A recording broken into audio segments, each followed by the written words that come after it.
দীর্ঘদিনের লড়াই অবশেষে দীর্ঘ এই পথ চলায় একটা জায়গা। এবং পাপিয়া অধিকারী এই মুহূর্তে আমাদের সঙ্গে রয়েছেন। দিদি, অনেক শুভেচ্ছা শুরুতেই। যখন প্রথম খবরটা এলো, কার কাছে গিয়েছিল, মানে খবরটা প্রথম একটা ফোন নিশ্চয়ই তুমি কাউকে করেছিলে, সেটা কে জানতে পারি? তখন জিতছি, হ্যাঁ। আমি বেরিয়ে গিয়ে অবজারভারের ঘরে একটা ফোন ছিল, ল্যান্ডলাইন। সেখান থেকে আমি আমার স্বামী তমালদাকে ফোন করেছিলাম। ও বলছে তাই নাকি, জিতছো? বললাম হ্যাঁ। বলে পরের রাউন্ডে? এলাম পরের রাউন্ডে এবার থেকে শুধু জিতবো, এগিয়ে থাকবো। আচ্ছা। ও আমাকে কনগ্রেস জানালো আর বললো যে জয়টা ধরে রেখো। জয়টা আমি ধরে রেখেছিলাম। দিদি, অনেক কিছু ইচ্ছে নিয়েই এতদিনের পথ চলার লড়াই।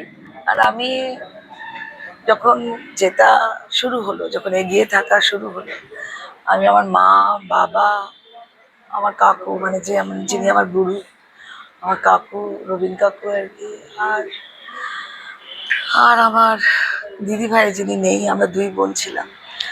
আমার দুই দাদাও আছে। দিদি ভাই হঠাৎ ছেড়ে চলে গেছেন আমাদের। দিদি ভাই, যত মানুষ আমাদের ফ্যামিলিতে নেই, তাদের সবার কাছে আমি হাত জোর করে বললাম তোমরা আমাকে আশীর্বাদ করেছিলে বলে আজ আমি এটা পেয়েছি। দিদি, দীর্ঘ এই লড়াই, অনেক স্বপ্ন নিয়ে এগোনো। টলিউড নিয়ে কি কি স্বপ্ন তুমি দেখছো? অনেক স্বপ্ন দেখেছি, অনেক স্বপ্ন স্ট্র্যাটেজাইজ করে রেখেছি।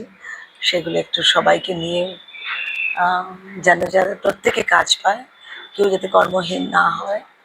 এবং ব্যান্ড কালচার ওসব তো উঠে গেছে, যেদিন আমার রেজাল্ট বেরিয়েছে সেদিনই উঠে গেছে। কত বড় সাহস! কোন সংবিধানে এসব বিধি লেখা ছিল? কার সই ছিল সেসব? আমাদের মানুষরা সেসব মেনে নিয়েছে। আমাদের মানুষরা অত্যন্ত অবিডিয়েন্ট, ভীষণ ভালো। আমাদের টালিগঞ্জের আমাদের ফিল্ম ট্রেড এখনো পর্যন্ত ইন্ডাস্ট্রি হয়নি। ইন্ডাস্ট্রি হলে অন্যরকম হতো। তো সেই জন্যে একটা ইন্ডাস্ট্রি হোক, ঠিকঠাক মতো ইন্ডাস্ট্রি হোক, আমরা সবাই মিলে কাজ করি।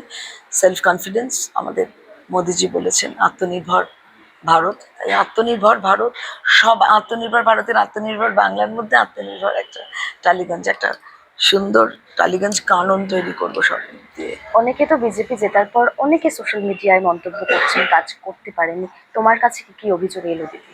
অনেক অভিযোগ, আমার কান্নাকাটি। মেয়েদের এত অপমান করেছে এই শরৎ বিশ্বাস, খুব অপমান করেছে। মেয়েরা নাকি কিছু জানেই না। এই নারী শক্তির এত অপমান, এগুলো সহ্য হবে না।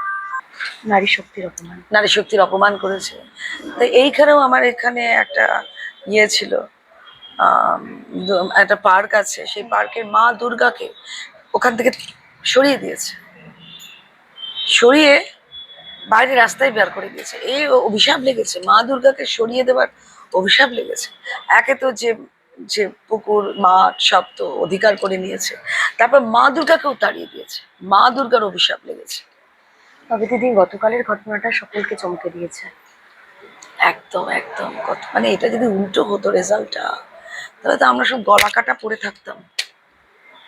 আমাদের সবাইকে মেরে ফেলতো ওদের। এই শাখা পলা আমরা পড়তে পারতাম না, সিঁদুর আমরা দিতে পারতাম না, কারণ তারা বলেইছে হরিনাম সংকীর্তন করা বন্ধ করে দেব বলেছিল। আমি জাতি বৈষ্ণব, আমি যে তোমার সাথে কথা বলছি না, আমার রক্ত প্রবাহে কিন্তু কৃষ্ণ নাম চলছে, কারণ এটাই ছোটবেলা থেকে শিখেছি, সবসময় কৃষ্ণ নামে থাকা।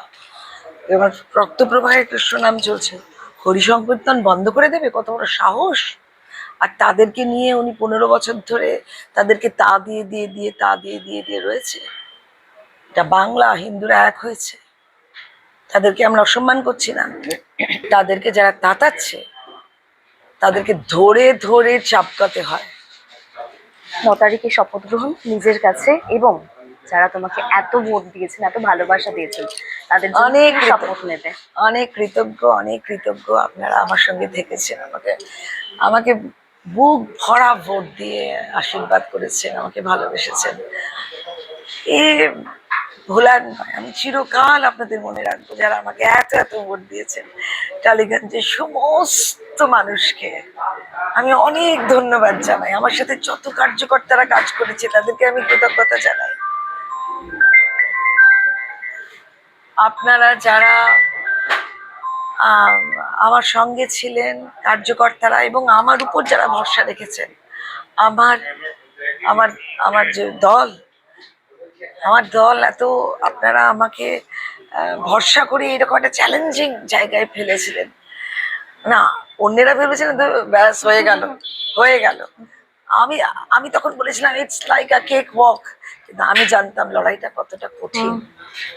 এবং প্রথম 4 রাউন্ডে যখন আমি পিছিয়ে আছি, আমি শুধু এই রক্তপ্রবাহে হরি সংকীর্তন চলেছে, আমি হরির নাম করেছিলাম। আমার আমার বাড়িতে বিরাট শিব আছে মন্দিরে, সেই সেই আমি সেই শিব বাবাকে আমি বলেছিলাম যে তুমি আমার সঙ্গে থেকো। আমার মনে হলো কানে কানে বলছে, আমি রোজ বৃষরাজকে কানে কানে কিছু না কিছু বলি, তো সেই দিন বৃষরাজকে বলেছে দেখো তুমি আমার কানে কানে বলতে হয়, বৃষরাজের কানে কানে বলতে হয়। তাকে আমি রোজ পুজো করি, তার জল ঢালি, ফুল চড়াই, বৃষরাজের কানে কানে নিজের মনের ইচ্ছে বলতে হয়। আমি বলছিলাম দেখো আমি যেন দুঃখে না পড়ি, আমি যেন সিটটা বার করতে পারি। বার করে দিন বৃষরাজ, মনে মনে বৃষরাজকে প্রণাম করছিলাম। একদম, অনেক স্বপ্ন, অনেক কিছু। থ্যাংক ইউ সো মাচ দিদি।